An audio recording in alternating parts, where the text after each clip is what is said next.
अच्छा, अस्सलाम वालेकुम। आज ना हम लोग बेसिकली लूप्स के स्टार्ट करने जा रहे हैं सी प्लस प्लस के अंदर। तो उम्मीद है आप लोग को एक नया टॉपिक पढ़ के मज़ा आएगा और हम बड़ी इजी वे में डिस्कस करेंगे ताकि जिनको प्रॉब्लम्स हो रही है तो उनकी भी जो परेशानियां वो सॉल्व हो जाएं। अच्छा, लूप्स होते क्या हैं? बेसिकली कभी कभार क्या होता है कि आपको ज़रूरत पड़ जाती है कि आपने क्या कहते हैं, कुछ काम होता है, कुछ सेट ऑफ कोड होता है जिसको मल्टीपल टाइम रन करना होता है। और फिर उसको मल्टीपल टाइम रन करना है तो उसको आप बार बार लिखते हो।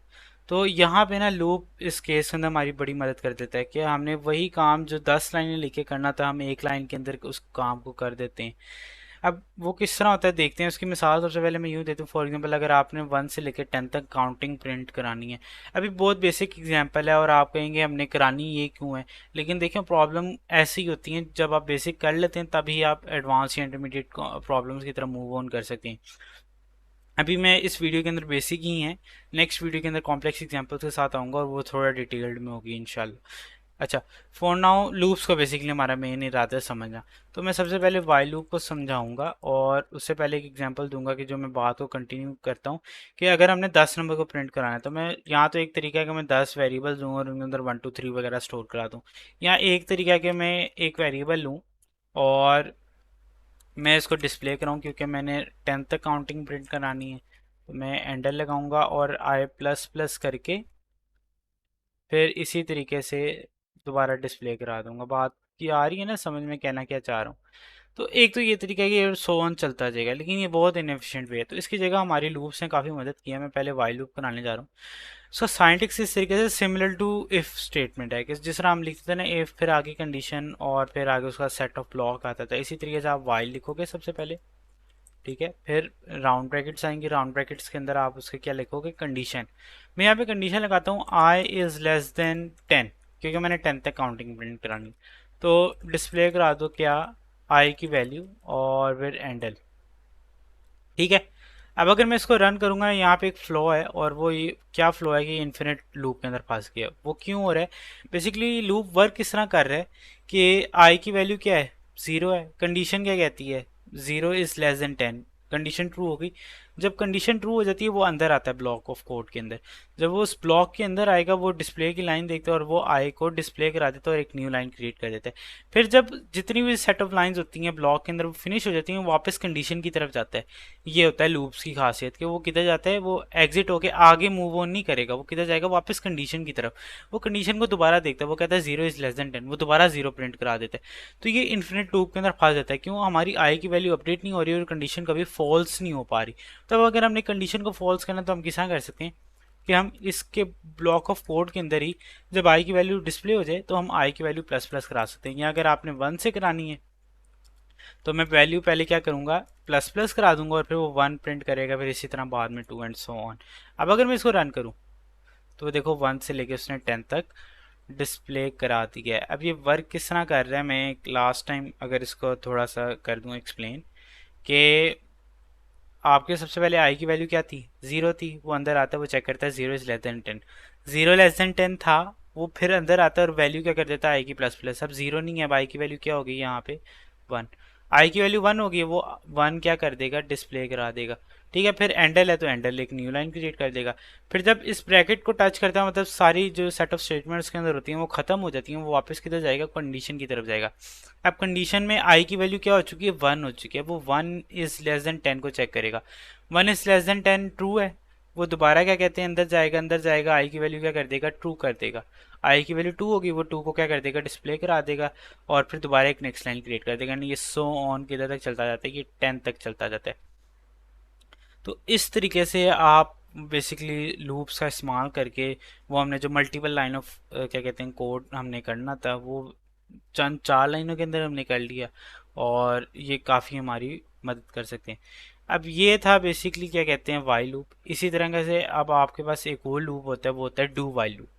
मैं उसको करवाने जा रहा हूँ। डू वाइल लूप क्या कहते हैं कि बेसिकली उसका साइंटेक्स होता है कि डू पहले करो, पहले करो। मतलब कि उसका कोड पहले आता है और बाद में कंडीशन आती है। तो मैं करवाना चाहता हूँ, मैं क्या करवाना चाहता हूँ, मैं आई की वैल्यू को डिस्प्ले कराना चाहता हूँ ऐसे ही। और आई का जो वेरिएबल है मैं बाहर डिक्लेयर कर देता हूँ, int i is equal to 1। ठीक हो गया। और यहाँ पे मैंने एक न्यू लाइन क्रिएट करनी थी बेसिकली। ठीक है। और फिर इसी तरीके से यहाँ पे भी इन्फिनिट लूप से बचने के लिए मैं आई की वैल्यू हर क्या कहते हैं चक्कर के एंड पे प्लस करता जाऊंगा। आप डू लिखते हो और फिर वाइल लिखते हो, और फिर इधर आप लगा देते हो क्या, कंडीशन लगा देते हो कि I is less than until 10, और स्टेटमेंट टर्मिनेटर आता है। लास्ट टाइम हमने कोई स्टेटमेंट टर्मिनेटर नहीं लगाया, लेकिन डू वाइल के अंदर यहाँ पे स्टेटमेंट टर्मिनेटर लगता है। ये चीज़ ओके है। अभी मैं इनके दरमियान डिफरेंस भी बताऊंगा कि हम वाइल को डू वाइल क्यों यूज़ करते हैं और वाइल कब यूज़ करते हैं। अच्छा जी। तो अब बिल्कुल उसी तरीके से दोबारा आई की वैल्यू क्या है, 1 है। अब डू का मतलब होता है करो, वो करेगा क्या करेगा, वो सेट ऑफ कोड के अंदर आएगा और इस बार वो करेगा काम, पहले वो आई की वैल्यू को डिस्प्ले 1 कराएगा, बाद में आई प्लस प्लस करेगा, प्लस प्लस करने के बाद क्या हो जाएगी आई की वैल्यू 2। फिर वो बाद में जाके कंडीशन को चेक करेगा कि 2 इज लेस देन 10 और not. 2 is less than 10 which is true, वो दोबारा शुरू से जाता है और कोड को दोबारा रन करता है। अब इस बार आई की वैल्यू क्या कहते हैं, 2 हो चुकी थी, वो 2 को डिस्प्ले कराता है और आई की वैल्यू प्लस प्लस होकर क्या हो जाती है 3। फिर इसी तरीके से वो अंदर, अब इस बार कंडीशन में जाता है, कंडीशन में चेक करता है 3 इज लेस देन 10, वो ट्रू होता है, वो वापस कोड में जाता है और ये रन होता है। अब अगर मैं इसको रन करूँ तो 1 से लेकर 9 तक प्रिंट करा रहा है। क्यों, मैंने इधर कंडीशन लगाई थी आई इज लेस देन 10, मैंने ये नहीं कहा था कि आई लेस देन इक्वल टू 10। तब तक मैंने कहा था जब तक, कब तक वो काम करे, जब तक आई की वैल्यू 10 से क्या हो, कम हो। बात की लग रही है इधर समझ। अब यहाँ पे फ़र्क क्या है बेसिकली और वाइल लूप के अंदर, वाइल लूप के अंदर मैं इसको ज़रा कमेंट आउट करता हूँ और वाइल लूप ऊपर लिखूँ अगर, तो वाइल हम कंडीशन क्या लगाते थे, while I is less than 10, ये काम करो। मतलब इधर क्या हो रहा है, मैं इसको कमेंट करके वापस उसको अनकमेंट कर रहा हूँ। यहाँ पे क्या हो रहा है कि जब तक कंडीशन ट्रू है वो तब, मतलब अगर कंडीशन तो ट्रू है वो तभी अंदर जाएगा, वरना वो अंदर नहीं जाएगा। मतलब कि अगर आई की वैल्यू मैं इधर 11 कर दूं और इसको अनकमेंट करूं और मैं यहाँ पे डिस्प्ले करा दूं एक लाइन क्या, hello this is body of while loop, ठीक है। और मैं यहाँ पे कंडीशन लगा देता हूँ आई इज़ लेस देन 20, या मैं इधर आई इज़ लेस देन 12 लगा देता हूँ, मैंने एक ही दफ़ा कराना है। अब अगर मैं रन करूँ और मैं यहाँ पे डिस्प्ले करा देता हूँ this is the body of do while loop. अब अगर मैं इधर रन करूंगा, अच्छा हर ब्लॉक के अंदर उसकी हर स्टेटमेंट का स्टेटमेंट टर्मिनेटर अलग वो आएगा। वाइल लूप के अंदर मैंने सिर्फ इतना कहा था कि इसकी कंडीशन के आगे या एंड पे कभी भी स्टेटमेंट टर्मिनेटर नहीं आएगा। डू वाइल के अंदर उसकी वाइल की कंडीशन के आगे स्टेटमेंट टर्मिनेटर आता है। ये साइंटेक्स है बेसिकली, बात की समझ आ रही है ना। अब अगर मैं इसको रन करूँ तो हम इन्फिनिट लूप के अंदर फंस गए। क्यों, मैंने बेसिकली आई की वैल्यू प्लस प्लस ही नहीं कभी की और वो उसको रन कर ही जा रहा था, कर ही जा रहा है। अब अगर मैं इसको रन करूँगा तो यही बड़ा होता है कि आप मज़ा भी आता है लूप साथ खेलने में, और इस तरह आपको बग डिफरेंट मिलते हैं, इनको फिक्स करना होता है आपने। तो देख सकते हो वो वाइल लूप को नहीं चलाता। क्यों, आई की वैल्यू जो 11 थी वो ट्रू नहीं हो पाती, कंडीशन वो नहीं। अब यहाँ पे अगर मैं फिर भी कंडीशन फॉल्स कर दूंगा ना, फॉर एग्जाम्पल यहाँ पे 10 कर दी, कंडीशन फॉल्स है लेकिन वो फिर भी चलाएगा। क्यों, हमने उसे कह दिया पहले करो बाद में कंडीशन चेक करो। तो ये बेसिकली डू वाइल और वाइल के अंदर फ़र्क होता है कि डू वाइल चला देता है, एक दफ़ा चलता ही चलता है। वाइल जबकि विदाउट कंडीशन ट्रू वो चलता ही नहीं। तो आई होप सो आपको यहाँ पे फ़र्क नज़र आ गया होगा। अब अपने लास्ट लूप की तरफ चलते हैं which is a for loop, और ये भी इंतहाई इजी है। बस साइंटिक्स का फ़र्क है, ज़्यादातर जब आप नंबर के साथ खेलते हो ना तो फोर लूप का ज़्यादा इस्तेमाल किया जाता है। आप वाइल लूप भी कर सकते हो, कोई मसला नहीं। वाइल लूप के अंदर क्या होता था, बेसिकली आपने इंटीजर पहले डिक्लेयर करते थे, फिर उसके अंदर अंदर जाके आप उसकी वैल्यू को प्लस प्लस एंड पे कराते थे और सेट ऑफ कोड भी अंदर आता था। तो इस चीज़ को बेसिकली और इजी वे के अंदर फॉर लूप के अंदर आप कर सकते हो काम के। फॉर लूप क्या कहता है कि आप फॉर लिखो, फिर मैं यहाँ पे इसको कमेंट आउट करके लिख रहा हूँ ताकि पहले साइंटेक्स समझा दूँ। फॉर लूप क्या कहता है कि फॉर लिख के आपने कीवर्ड, फिर ब्रैकेट्स के अंदर आपने सबसे पहले कोई चीज़ इनिशियलाइज करानी होती है, ठीक है। इनिशियलाइज कराने के बाद आप स्टेटमेंट टर्मिनेटर लगाते हो, फिर कोई एक कंडीशन लिखते हो, फिर स्टेटमेंट टर्मिनेटर लगाते हो और इधर इंक्रीमेंट या डिक्रीमेंट ऑपरेटर लगाते हो। अच्छा, मैंने खाली इंक्रीमेंट को डिस्कस किया वाइल और डू वाइल के अंदर, अभी हम डिक्रीमेंट को भी डिस्कस कर लेते हैं। और फिर यहाँ पे ये क्या आ जाता है, क्या कहते हैं, बॉडी ऑफ फॉर लूप। ठीक हो गया, मैं इसको भी कमेंट आउट कर रहा हूँ। ओके हो गया जी। अब मैं फॉर लूप रियल लिखता हूँ। अब यहाँ पे आपने कोई चीज़ इनिशियलाइज करनी है तो मैं यहाँ पे एक वेरिएबल इंट आई ले लेता हूँ। आप कुछ भी ले सकते हो, ए बी सी में जस्ट वैसे ही क्या कहते हैं, ज़्यादातर के लूप्स को कंट्रोल करने के लिए आई हो गया, वाई हो गया, जी हो गया, इस तरह के वेरिएबल्स लिए जाते हैं। बाकी आपकी मर्जी, आप जिस तरह मर्जी के वेरिएबल्स को ले सकते हो। इक्वल टू जीरो, मैंने इसको जीरोस पे इनिशियलाइज किया। मैं कंडीशन लगाता हूँ जब तक लेस देन 10 है ना आई की वैल्यू से, तब तक रन होने। और अब यहाँ पे मैं आई प्लस प्लस लिख रहा हूँ, इसका ये मतलब है कि जब एक दफ़ा चक्कर पूरा ख़त्म हो जाएगा ना, एक सारा वो सेट ऑफ कोड रन कर लेगा, तो तब जाके ये वाला पार्ट रन होगा। अगर अभी समझ नहीं आ रही तो घबराना नहीं है, मैं इसको दोबारा भी एक्सप्लेन करता हूँ आगे जाके।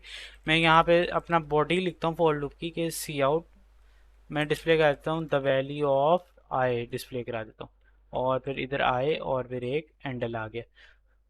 ठीक है। अब वाइल लूप में क्या होता था कि आपने उसके बाहर इंटीजर डिक्लेयर करना होता था, फिर उसके अंदर जाके आप उसका काम तो लिखते लिखते थे, आप इंक्रीमेंट डिक्रीमेंट का भी इसके अंदर कंट्रोल करते थे। फॉर लूप ने आपने एक ही लाइन के अंदर वो सारी चीज़ें लिख देनी होती हैं, और जस्ट उसकी फिर बॉडी का आपने ध्यान रखना होता है। अब अगर मैं इसको रन करूँ सिंपली वही से, तो देखो ये रन हो रहा है। अब ये वर्क किस तरह कर रहा है मैं बताता हूँ। अच्छा, देखो सबसे पहले आपने एक वेरिएबल की वैल्यू इनिशियलाइज की कि वो क्या थी, आई इज इक्वल टू जीरो। फिर वो क्या करता है, कंडीशन को चेक करता है। ये जस्ट फर्स्ट टाइम देखेगा। वो कब देखेगा, फर्स्ट टाइम, उसके बाद नहीं कभी भी देखता। ठीक है। उस वो कंडीशन चेक करता है, जीरो लेस देन 10 है, यस जीरो लेस देन 10 है। वो इस कंडीशन को अगर ट्रू है तो अंदर जाएगा, वरना वो अंदर नहीं जाएगा। जब कंडीशन ट्रू हो जाती है वो फिर डायरेक्ट अंदर जाता है, वो इस पार्ट को स्किप कर देता है, उसको अभी नहीं देखेगा। ठीक है। वो अंदर जाता है, वो अंदर जाता है, जो उसको काम होता है वो डिस्प्ले करा देता है। अब डिस्प्ले कराने को हम कह रहे थे, और क्या डिस्प्ले करा देते, द वैल्यू ऑफ आई। तो देखो द वैल्यू ऑफ आई, बाद में आई की वैल्यू विच इज करेंटली क्या थी, जीरो थी, वो जीरो डिस्प्ले करा देता है और एक न्यू लाइन क्रिएट कर देता है। बात की लग रही समझ। फिर इसी तरह जब सेट ऑफ कोड उस लूप के अंदर, बॉडी के अंदर खत्म हो जाते हैं, बेसिकली फॉर लूप की बॉडी के अंदर, तो वो क्या करता है, वो इस पार्ट को अब रन करेगा। और ये पार्ट क्या कहता है कि आई की वैल्यू के अंदर इंक्रीमेंट कर दो एक। तो आई की वैल्यू अब क्या हो जाएगी, वन हो जाएगी। अब आई की वैल्यू वन होगी। अब वो वन होने के बाद दोबारा किस पे आएगा, कंडीशन पे आएगा, कभी भी अंदर नहीं जाएगा। वो दोबारा कंडीशन को चेक करता है। अब one is less than 10, yes it is true. वो ट्रू होती है, दोबारा अंदर जाता है और उसको रन कर देता है। इसी तरह चलते चलते एंड पे क्या होता है कि वैल्यू क्या हो जाती है, क्या कहते हैं, आई की 8 हो जाती है। जब 8 पे वो रन करता है और फिर प्लस प्लस चलता है, तो वैल्यू क्या हो जाती है, 9। 9 is also less than 10, true होता है, वो अंदर जाता है और रन कर देता है। फिर आई की वैल्यू प्लस प्लस होती है और 9 क्या हो जाता है, 10 हो जाता है। अब जो है 10 लेस देन 10 नहीं रहा, तो जो ये कंडीशन है ये क्या हो जाती है, फॉल्स। जब क्या होगी कंडीशन फॉल्स, वो अंदर ही नहीं जाएगा और इसलिए आगे आपको कुछ नज़र नहीं आता। तो आई होप सो आपको ये फोर लूप का भी जो साइंटेक्स है समझ आ गई होगी। बस यही होते हैं लूप्स। अच्छा, इस सेशन को एंड करने से पहले ना मैं आपको दो तीन बातें लूप्स के अंदर बताना चाहूँगा कि दो स्टेटमेंट्स है, कंटिन्यू और ब्रेक, उनका कैसे हम इस्तेमाल करते हैं, उसको ज़रा सीखने लगे।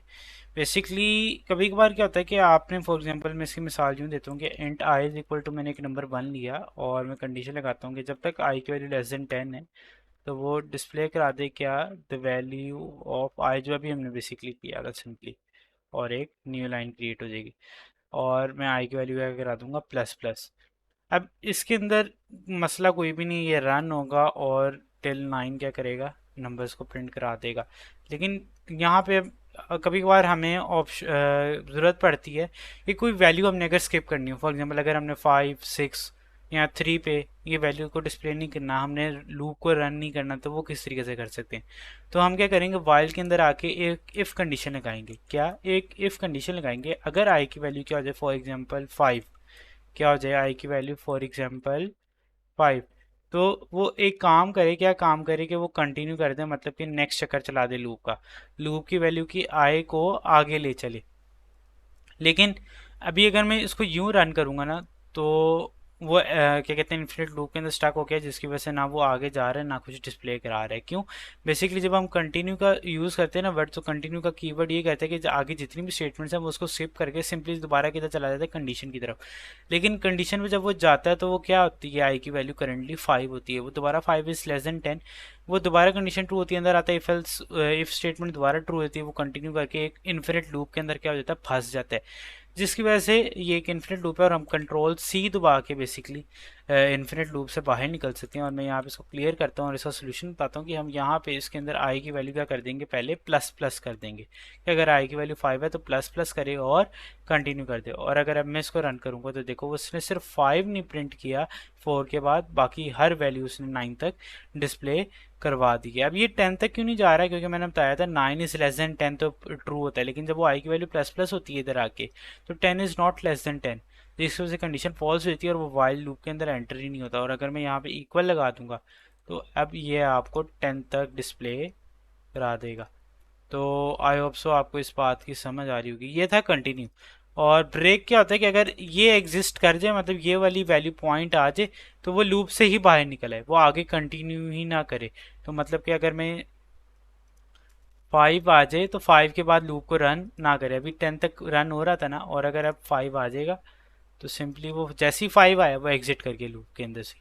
तो आप इस तरीके से कंटिन्यू और ब्रेक को कीवर्ड को यूज़ करके यूटिलाइज करके कुछ बेसिकली आप टास्क परफॉर्म करवा सकते हो। फिर मिलते हैं नेक्स्ट वीडियो के अंदर with a lot more examples. मैंने बहुत ज़्यादा एग्जांपल्स देखे, उनको हम बैठ के प्रैक्टिस करेंगे रेस के लिए। फिर काफ़ी डिफरेंट डिज़ाइंस पैटर्न्स हैं जिनको हम डिस्प्ले कराना सीखेंगे, जो काफ़ी तंग होते हैं, लेकिन उससे आपका जो लूप्स का कॉन्सेप्ट होता है ना बहुत क्लियर हो जाता है। तो मिलते हैं फिर नेक्स्ट वीडियो के अंदर, तब तक के लिए अल्लाह हाफिज़।